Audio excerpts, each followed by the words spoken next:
ముందుకొస్తాడు, ఒక కొత్త మాట చెప్తాడు. నిన్నైతే ఒకడు ఏకంగా ప్రణబ్ ముఖర్జీ పేరునే తీసుకున్నాడు.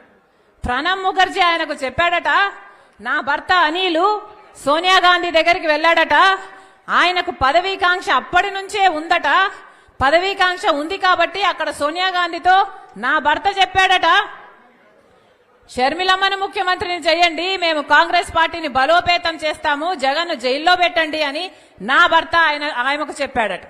ఏమైనా అర్థం ఉందా అని అడుగుతున్నాం. ఇప్పుడు ప్రణబ్ ముఖర్జీ గారు లేరు చెప్పటానికి.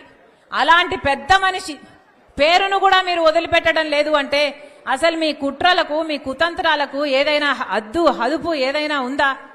నా భర్తకు పదవీకాంక్ష ఉందా?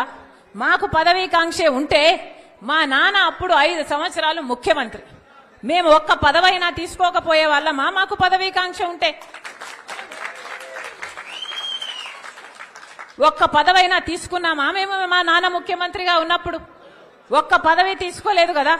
మరి మాకు పదవీకాంక్ష ఉంది అని నేను వైసీపీ కోసం అంత త్యాగాలు చేసి అంత నడుస్తే పోనీ అప్పుడైనా నేను ఏదైనా పదవి అడిగానా? పోనీ అప్పుడైనా నేను పదవులు అడుగుంటే నాకు పదవీకాంక్ష ఉంది అని మీరు అనొచ్చు. మేము పదవీకాంక్షలు ఉన్నోళ్ళమే అయితే అసలు మీకోసం మేము పాదయాత్ర చేయడం ఏంటి? నా కోసం నేను పాదయాత్ర చేసుకుంటే అర్థం ఉంది, కానీ మీకోసం నేను పాదయాత్ర చేసుకుంటే నాకెలా పదవులు వస్తాయి? అసలు ఇంగితం ఉండే మాట్లాడుతున్నారా? నా భర్త అంట సోనియా గాంధీ దగ్గరికి వెళ్ళాడట. నా భర్త వెళ్ళింది సోనియా గాంధీ గారి దగ్గరికి భారతిరెడ్డి గారితో పార్టీ మా వదినమ్మతో కలిసిపోయాడు.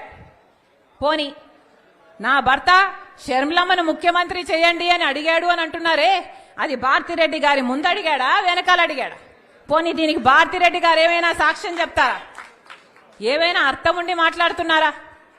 పోనీ ప్రణబ్ ముఖర్జీ గారు చెప్పారంటున్నారే, ఆయన ఆన్ రికార్డ్ గా ఎక్కడైనా ఈ మాట మాట్లాడా? ఎక్కడా మాట్లాడలేదు.